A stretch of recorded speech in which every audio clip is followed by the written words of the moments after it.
The white ammunition are blank cartridges. The others are real bullets. I have to choose the type of bullets to load. The revolver is loaded with real bullets. I still have time to choose blanks.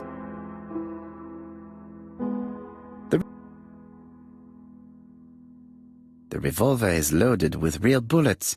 I still have time to choose blanks.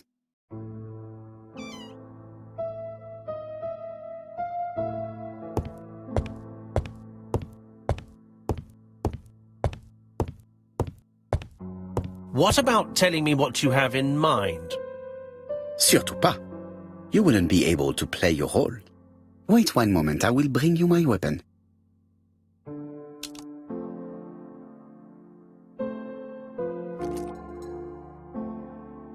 Voila, I entrust you with my weapon. It has hardly been used, it is almost new.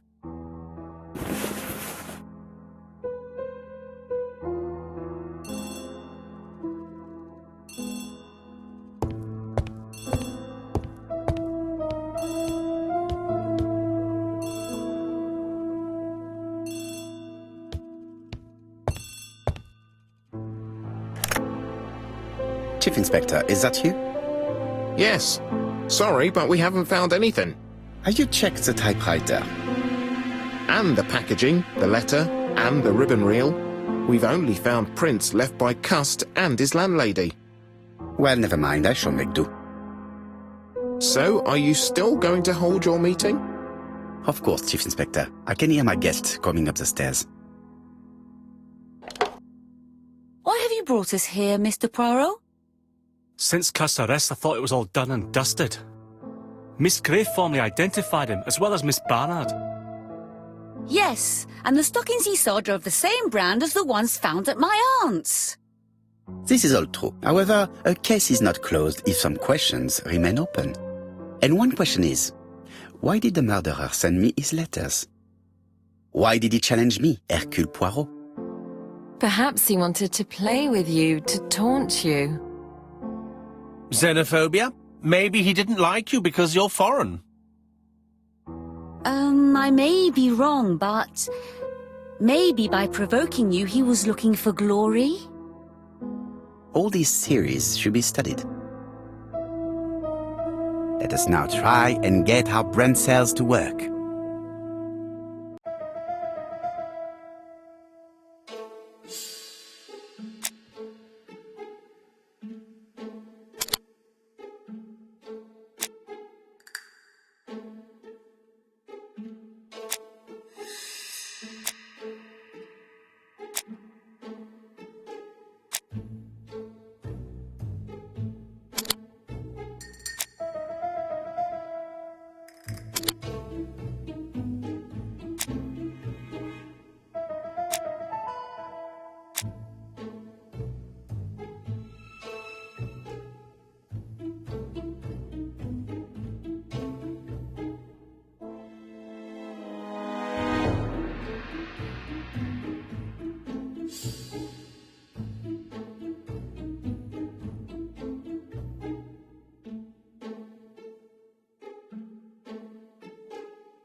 Is everything clear now? You might like to explain your reasoning again. Of course. First of all, remember that the murderer made it a rule to always post his letter before the murder. He never digressed from that rule. However, in Churston, he encountered a problem. The village has only 500 inhabitants. With advance warning, it would be easy to arrest him. Therefore, the murderer delayed his letters deliberately with the wrong address. The plan wouldn't have worked if he'd sent it to Scotland Yard or the papers because everybody knows their addresses. The mistake would have been corrected and the letter would have been on time. That is why the murderer chose me as the recipient. Because for his plan to succeed, it was necessary for at least one of the letters to have a wrong address and get lost. It was very cunning. Absolument. It is a very subtle plan. It matches the profile we have drawn up of him perfectly. That of an intelligent, daring and calculating murderer. But that's not how you describe Cust. You are quite right, mademoiselle. Like you, I find it hard to believe that this dull character is the clever murderer we are looking for. Do madmen... I mean, if he's mad, he might have two very different sides. No doubt. But the murderer is not mad. All the specialists agree that he does not have the profile of a psychopath. But if Cust is not guilty, how do you explain his presence at the scene of the crimes? Mr. Clark, the answer to your question is in the medical records of your brother's patients. Documents which Cust most certainly did not have access to. Let us now try and get our brain cells to work.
Dr. Clark's patients' records provided a very useful list of potential victims, sorted by alphabetical order.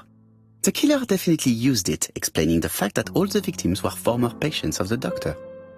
It is this fact that clears Cust once and for all, because he never had access to these records. So how did he happen to be at the scene of the crimes?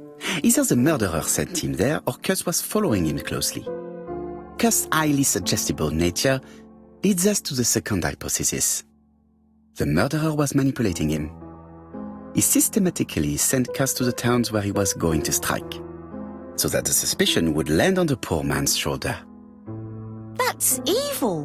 What sort of killer could have such a plan? And what would he gain from three completely different murders?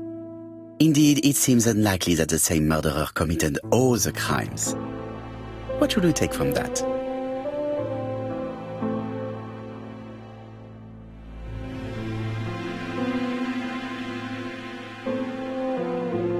Just one murder was of benefit to the murderer. The others were just diversions. On reflection, there is only one conclusion. The murderer killed once out of interest and twice to divert our attention. This reasoning points at two potential culprits. Franklin Clark. Donald Fraser? Yes, mademoiselle.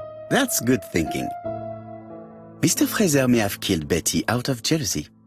Mr. Clark may have killed his brother in order to inherit his large fortune. Both have a motive. But Donald did not have access to Dr. Clark's records.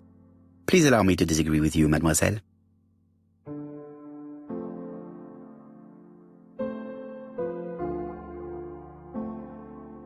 He works for Court and Brunskill, one of whose clients was Sir Carmichael. It doesn't prove that I went to Comeside. You could have done it, and you may have used the opportunity to take a look at Sir Carmichael's records. You think I'm guilty? You or Mr. Franklin Clark? That's ridiculous. Both of you have a motive. The question is, which of you has the profile that most resembles the murderer? Let us now try and get our brain cells to work.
Ladies and gentlemen, Donald may share many character traits with the murderer, but he does not have his cold indifference. He has a temper. It is hard to imagine him planning anything. Also, jealousy is his motive, and crimes of passion are rarely planned. Right, I suppose it's my turn to be subjected to the same scrutiny. Absolument, Mr. Clark.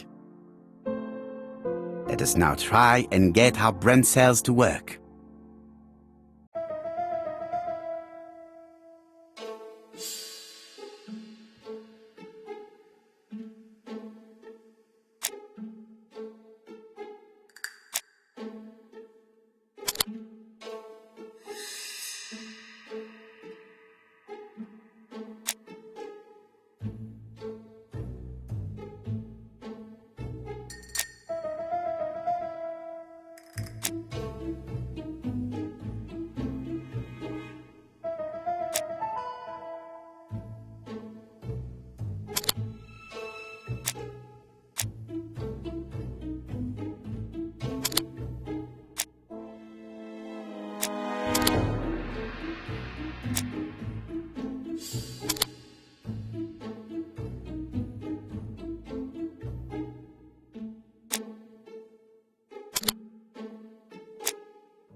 As you have all seen, there is a disturbing similarity between Mr. Clark's profile and that of the killer.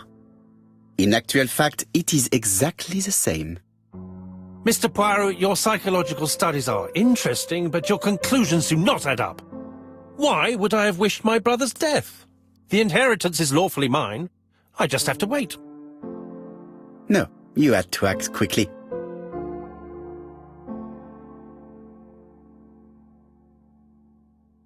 Because of Miss Grey.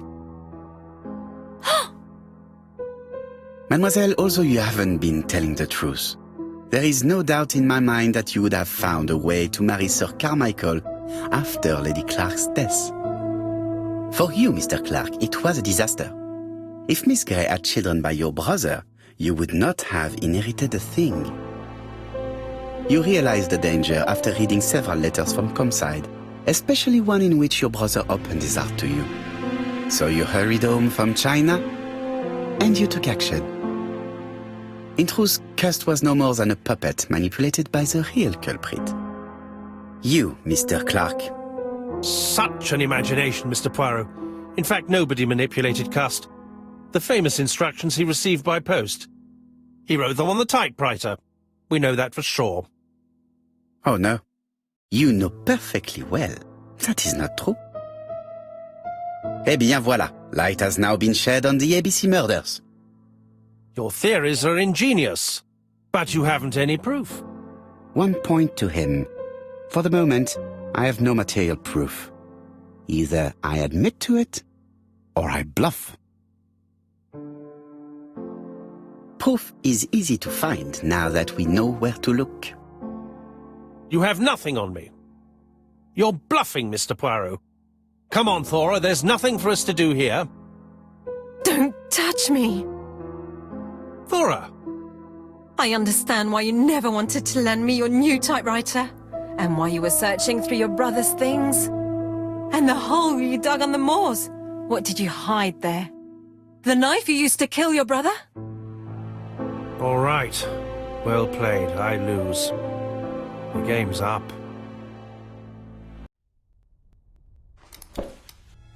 Don't come near me! I'll never let you take me, Mr. Poirot!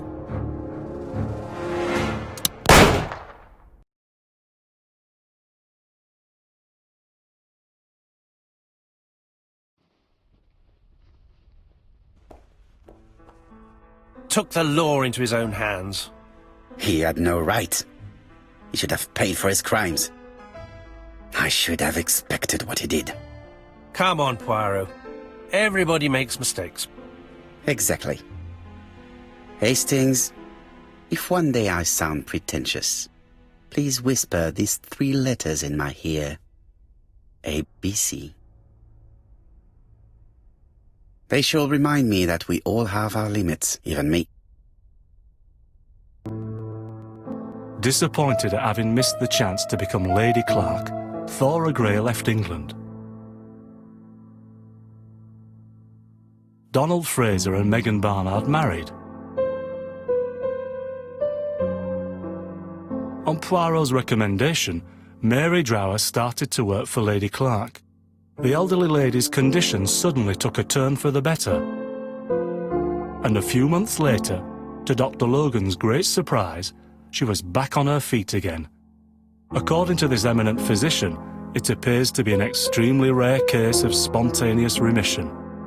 Lady Clark has enjoyed very good health ever since.